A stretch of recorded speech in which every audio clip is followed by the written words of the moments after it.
అందరికీ నమస్కారం. Very good afternoon. ఈరోజు మనం బ్లూ మీడియా మన వైఎస్ భారతక్క గారి పేపర్ గురించి మనం ఈరోజు ప్రెస్ మీటు. ఈరోజు సాక్షి పేపర్లో ల్యాండ్ టైటిలింగ్ చట్టం అద్భుతం అంటూ ఈటీవీలో స్టోరీ. ఏంది? ల్యాండ్ టైటిలింగ్ చట్టం అద్భుతం అంటూ ఈటీవీలో స్టోరీ. ఈరోజు సాక్షి పేపర్ హెడ్లైన్ న్యూస్ అది. ఈటీవీ ల్యాండ్ టైటిలింగ్ గురించి, యాక్ట్ గురించి అద్భుతం అని జగన్మోహన్ రెడ్డికి కితాబ్ ఇచ్చిన ఈటీవీ అని చెప్పి ఈరోజు సాక్షి పేపర్లో ఫ్రంట్ పేజ్ న్యూస్ వేస్తున్నారు. టాప్. ఒక విధంగా చెప్పాలంటే ఈరోజు ఎల్లో మీడియా అని పదే మీరు చెప్తుంటారు. ఆ ఎల్లో మీడియా, మీరు ఏ ఈటీవీ, ఈనాడు పేపర్ని మీరు ఎల్లో మీడియా అంటారో వైఎస్ భారతక్క గారు, ఈరోజు మీ పేపర్లో మీ జగన్మోహన్ రెడ్డి కోసం ఈటీవీ కోట్ చేశారు. వాళ్ళ ఫోటో వేశారు, రామోజీరావు ఫోటో వేశారు, చంద్రబాబు నాయుడు గారు ఫోటో వేశారు. అంటే ఈరోజు మీ పేపర్లో ఈటీవీ పేరు రాసి ఈ రామోజీరావు ఫోటో వేస్తే అంటే అది కరెక్టనా అని మీరు ప్రజలకు చెప్తున్నారా? అంటే ఈటీవీకి, ఈనాడుకి, మిగతా ఆంధ్రజ్యోతికి, ఈ పేపర్లందరికీ దీనికి విలువలు ఉన్నాయి, మంచి పేపర్లు, నిజాలు రాస్తున్నారు అని మీరు జనాలను నమ్మించేదానికి ప్రయత్నిస్తున్నారా? ఈ స్టోరీ అసలు ఈటీవీలో ఏం రాశారు అని అసలు మీరు చూసారా అని నేను అడుగుతున్నా. మీరు చూసారా? ఈటీవీ స్టోరీని అసలు మీరు చూసారా? ప్రతిధ్వనిలో వచ్చిన ప్రోగ్రాం మీరు చూసారా అని మేము అడుగుతున్నాం. చూడలేదు అని మాత్రం ఖచ్చితంగా చెప్పగలుగుతాం. ఈరోజు ఈటీవీ మంచిగా ఉందంటే, ఈటీవీ ఇది అద్భుతం అంటే జనాలు నమ్ముతారని చెప్పి,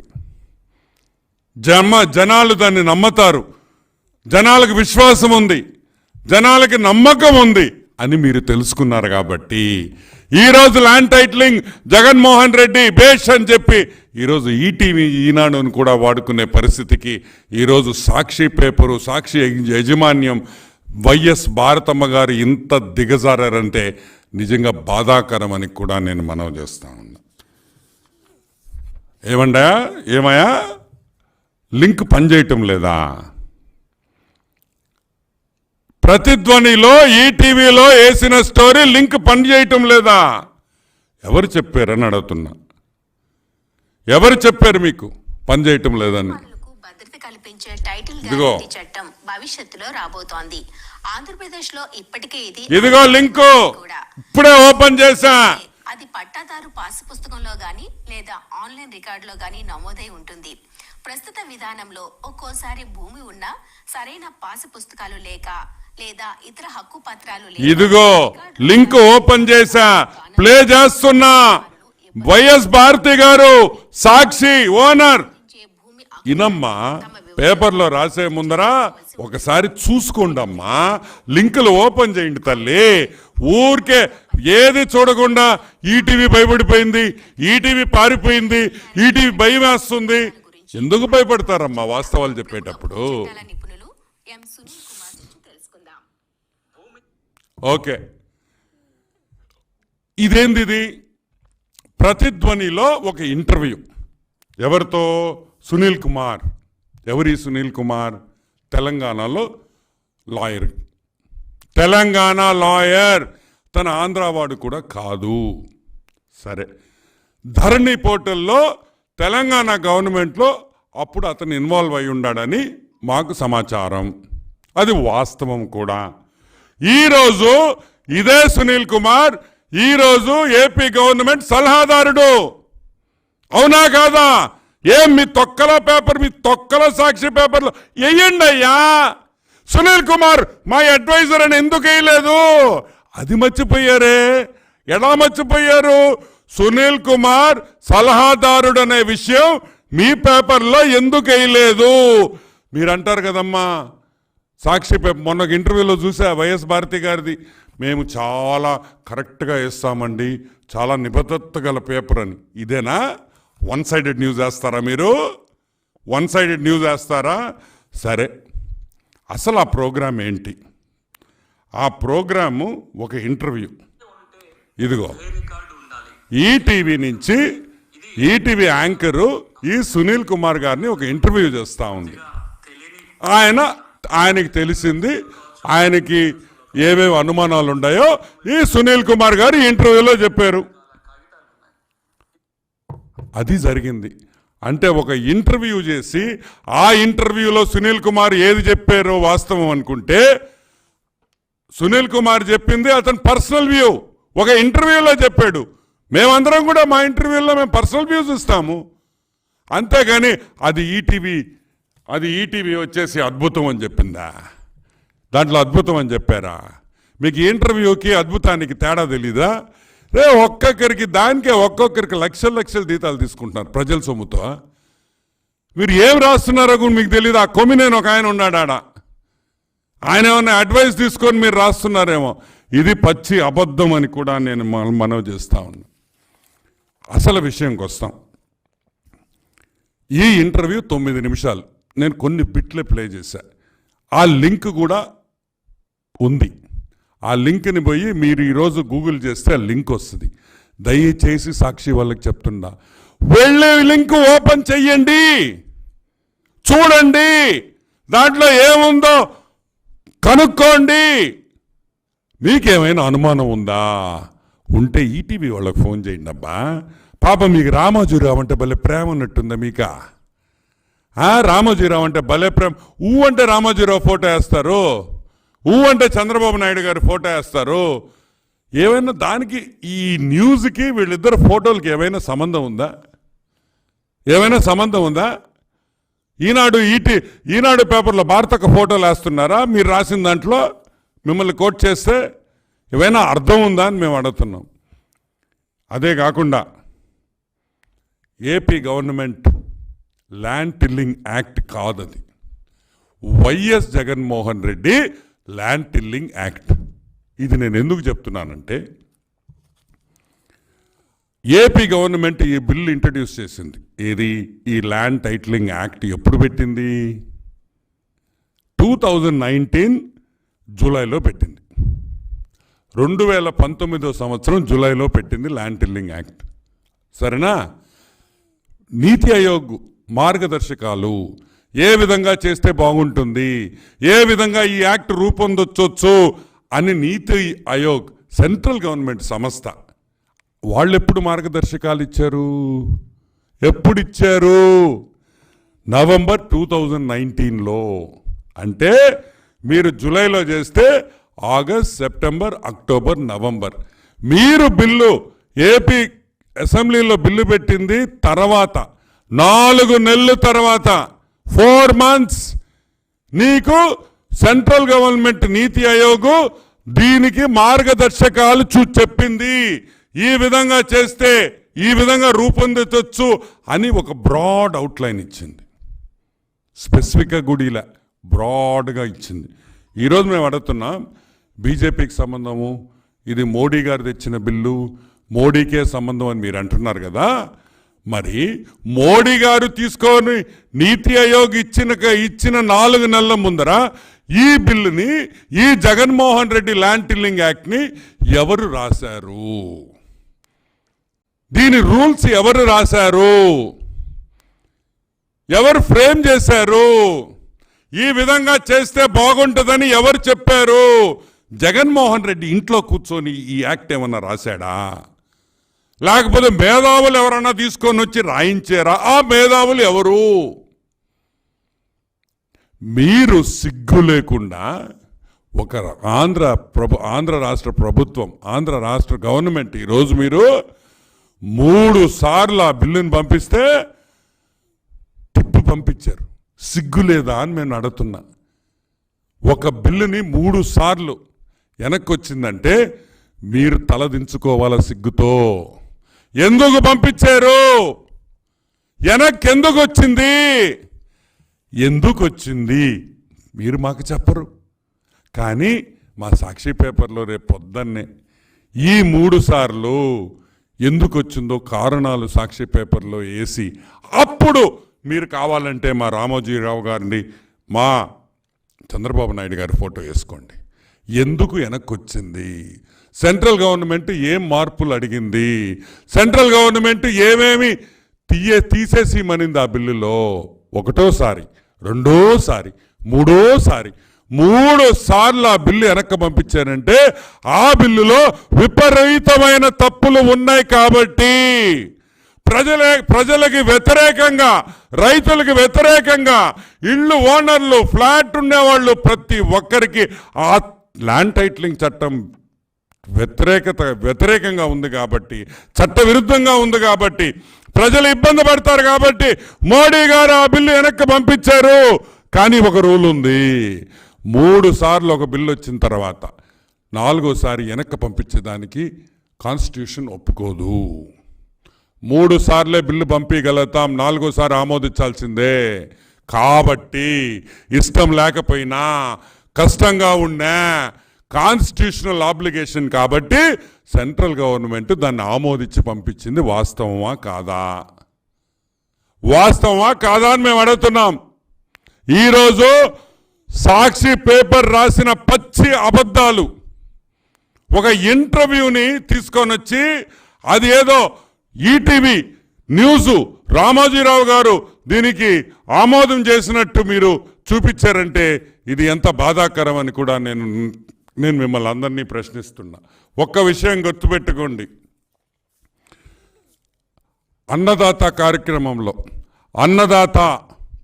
అన్నదాత కార్యక్రమంలో జరిగిన ఈటీవీ ఇంటర్వ్యూది, అన్నదాత కార్యక్రమంలో జరిగిన ఈటీవీలో ఇంటర్వ్యూ, ఈ ఇంటర్వ్యూని వక్రించిన సాక్షి పేపరు ఈటీవీ యజమాన్యానికి, ఈనాడు యజమాన్యానికి, రామోజీరావు గారికి, ప్రజల్ని మోసం చేసిన సాక్షి పేపర్ క్షమాపణ చెప్పాలి. వైఎస్ భారతి గారు అంటుంటారు మా పేపర్లో వాస్తవాలు నిజాలే ఉంటాయి. ఉండవు తల్లి, క్షమాపణ చెప్పు, ముందరకొచ్చి క్షమాపణ చెప్పమని కూడా నేను మనవి చేస్తా ఉన్నా. ఎందుకంటే మీరు రాసే అబద్ధాలు, మీరు రాసే కుతంత్రాలు, మీలో ఉండే ఆ ఫ్రస్ట్రేషన్తో మీరు ఆ సాక్షి పేపర్లో మీరు రాసే వార్తలు, చంద్రబాబు నాయుడు హంతకుడు, ఎవరో ఒక రాయి వేశారంట, చంద్రబాబు నాయుడు హంతకుడు. మీ బాబాయిని చంపితే చంద్రబాబు నాయుడు హంతకుడు. మీ ఇంట్లో ఏమైనా ప్రాబ్లమ్స్, హెల్త్ ప్రాబ్లమ్స్ వస్తే చంద్రబాబు నాయుడు కుట్ర. మీ అక్క, మీ చెల్లెళ్ళు మీరు కొట్టుకుంటే చంద్రబాబు నాయుడు చేశాడు. చంద్రబాబు అసలు మీ మొగుడు పెళ్ళాలు మాట్లాడుకునేటప్పుడు చంద్రబాబు తప్పితే ఇంకేమైనా మాట్లాడుకుంటారా అని అడుగుతున్నా. చంద్రబాబు పయ్యావుల్ కేశవ్ ఇంకొక ఆర్టికల్ రాశారు, ఏంది, ల్యాండ్ టైటిలింగ్ బిల్లు ఆశయాలు గొప్పవి. తప్పే ఉంది, కరెక్టే కదా. ఆశయం గొప్పదే, దాన్ని నాశనం చేసింది మీరు కదా. ఈ యాక్ట్ పర్వాలేదు, ఈ యాక్ట్ మంచిదే. ఈరోజు పయ్యావల్ కేశవ్ చెప్పింది 100% కరెక్ట్. తెలుగుదేశం పార్టీ కూడా అదే చెప్తుంది. ఏమని చెప్తుంది? ల్యాండ్ టైటిలింగ్ బిల్లు ఆశయాలు గొప్పవి. నేను అడుగుతున్నాను, 2019లో ఇది ఎప్పుడు జరిగింది? జూలైలో. ఈ పయ్యావుల్ కేశవ్ మాట్లాడింది 2019 జూలైలో. ఆ రోజు మీరు రాసిన యాక్టు 3 సార్లు మార్చారు. క్వశ్చన్ పేపర్ 3 సార్లు మార్చారు. ఆన్సర్ షీటు 3 సార్లు క్వశ్చన్లు మార్చి, 3 సార్లు ఆన్సర్ మార్చి ఈరోజు పయ్యావుల్ కేశవ్ చెప్పాడంటే ఏమైనా అర్థం ఉందా?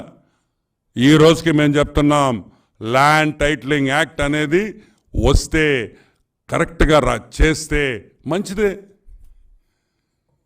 దాంట్లో సవరణలు ఉన్నాయి కాబట్టి, దాంట్లో మార్పులు చేయాలి కాబట్టి ఏ రాష్ట్రం కూడా దీన్ని తాకలేదు. ఇప్పుడు జగన్మోహన్ రెడ్డి 10వ క్లాస్ ఎగ్జాము ఏందా, 10వ క్లాస్ ఎగ్జాము, సెప్టెంబర్లో ఎగ్జాము. అంటే నీతి ఆయోగ్ పరీక్ష పెట్టింది సెప్టెంబర్లో. నువ్వు జూలైలో నువ్వు ఎగ్జామ్ రాసేసి నేను పాస్ అయిపోయా అంటే ఎలా పాస్ అయినట్టు? అసలు పరీక్ష జరిగింది, ఆన్సర్ షీట్ రిలీజ్, పరీక్ష జరిగింది నవంబర్లో, వాళ్ళు ఆన్సర్లు ఇచ్చింది నవంబర్లో. నువ్వు జూలైలో ఎట్ట నీకు తెలిసింది క్వశ్చన్ పేపర్ ఎట్టుందో, ఆన్సర్ షీట్లు ఎట్టొచ్చినాయి నీకు? ఇదే పిచ్చితనం అని కూడా మేము మనవి చేస్తున్నాం. ఈరోజు ప్రజలు చాలా అప్రమత్తంగా ఉండాలి. పయ్యావల్ కేశవ్ చెప్పింది ముమ్మాటికి నిజం. ల్యాండ్ టైటిలింగ్ యాక్ట్ ఆశయాలు చాలా గొప్పవని చెప్పాడు. ఆ రోజుకి ఈ రోజుకి ఎన్ని సవరణలు జరిగినాయో చూడండి. ఏమయ్యా, 2019 బిల్ సెక్షన్ 15 జడ్జి గారితో ట్రిబ్యునల్ ఏర్పాటు. ఏది? సెక్షన్ 15 జడ్జి గారితో ట్రిబ్యునల్ ఏర్పాటు. 2023లో గోవిందా ఎత్తేసారు. ప్రత్యేక హైకోర్టు బెంచ్ ఏర్పాటు 2023 వచ్చే లోపల దాని సంగతే లేదు. అటువంటి మార్పులు ఇంకా నేను చెప్పుకుంటా పోతే చాలా ఉన్నాయి. 6, 8, 9 పాయింట్లు మాకే దొరికినాయి. ఈరోజు మేము అడుగుతున్నా, ఈ చట్టం మీరు తీసుకొని వచ్చినప్పుడు ఎవరినైనా అపోజిషన్ కానీ మేధావులను కానీ మిగతా పార్టీ వాళ్ళని కానీ పిలిచి ఏమైనా డిస్కషన్ పెట్టారా? రైతులతో ఏమైనా మాట్లాడారా? ఈ కన్స్ట్రక్షన్ చేసి ఈ రియల్ ఎస్టేట్ చేసే వాళ్ళతో ఏమన్నా మాట్లాడారా? వాళ్ళని ఏమన్నా సలహాలు అడిగారా? ఏ విధంగా ఈ పెడితే మీకేమన్నా ఇబ్బందులు వస్తాయని ఏమన్నా అడిగారా? పివి రమేష్ ఒక ఐఏఎస్ ఆఫీసర్, 25 ఏళ్ళు ఏపీ ప్రభుత్వంలో పనిచేసిన ఐఏఎస్ ఆఫీసర్ ఈరోజు ట్వీట్ కొట్టాడు, ఈ ల్యాండ్ టైటిలింగ్ యాక్ట్ వల్ల నేను అన్యాయం అయ్యాను, ఈ ల్యాండ్ టైటిలింగ్ యాక్ట్ వల్ల నాకు రావాల్సిన స్థిరాస్తి, నా తల్లి తండ్రి దగ్గర నుంచి రావాల్సిన స్థిరాస్తి ఇరుక్కోపోయింది, నేనే బాధ్యుణ్ణి అని ఒక ఐఏఎస్ ఆఫీసర్ ఈరోజు ట్వీట్ చేశాడంటే ఈరోజు ఎంత భయంకరమైన ల్యాండ్ టైటిలింగ్ యాక్ట్ ఆలోచించండి అని కూడా మనవి చేస్తున్నా. దయచేసి దీని మీద అందరు నోర్లిప్పాలి. ఈరోజు సిఐడి వాళ్ళు నోటీసులు ఇచ్చారు, దీని మీద సిఐడి వాళ్ళు నోటీసులు ఇచ్చారు, మాకు కూడా నోటీసులు ఇవ్వచ్చు రేపు. కానీ ఒక అన్యాయం జరుగుతుంటే ఒక అబద్ధాన్ని నిజం చేయాలని ఈరోజు వైసీపీ ప్రభుత్వం ట్రై చేస్తూ ఉంటే దాన్ని ఎదుర్కోవాల్సిన బాధ్యత, న్యాయం, ప్రజలకు న్యాయం చేయాల్సిన బాధ్యత తెలుగుదేశం పార్టీ మంది ఉంది అని కూడా నేను మనవి చేస్తున్నా. ఇంకో సింపుల్ పాయింట్ చెప్తున్నా వినండి. ఈరోజు నా ల్యాండ్ నుండి ఈరోజు ఇడుపులపాయ ఉంది, జగన్మోహన్ రెడ్డి ఇడుపులపాయ. జగన్మోహన్ రెడ్డికి 30-40 ఎకరాలు ఉన్నట్టు ఆయన ఎఫిడవిట్లో చూపించుకున్నాడు. నేను ఒక కాగితం తీసుకోపోయి ఈ కాగితంని నేను పోయి అప్పీల్ చేస్తా. ఏమని?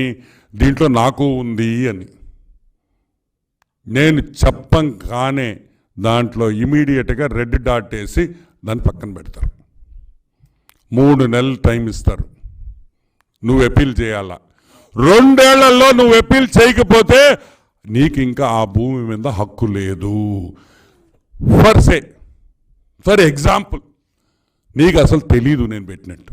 జగన్మోహన్ రెడ్డికి ఆయన భూముల మీద నేను ఒక కంప్లైంట్ వేశాను, అది నా భూమి అని జగన్మోహన్ రెడ్డి తెలియకపోతే, ఒక్కసారి ఆలోచించండి, తెలియకపోతే 2 ఏళ్ళ తర్వాత ఆ భూమి నాది అయిపోతుంది, ఇడుపులపై నాది అయిపోతుంది.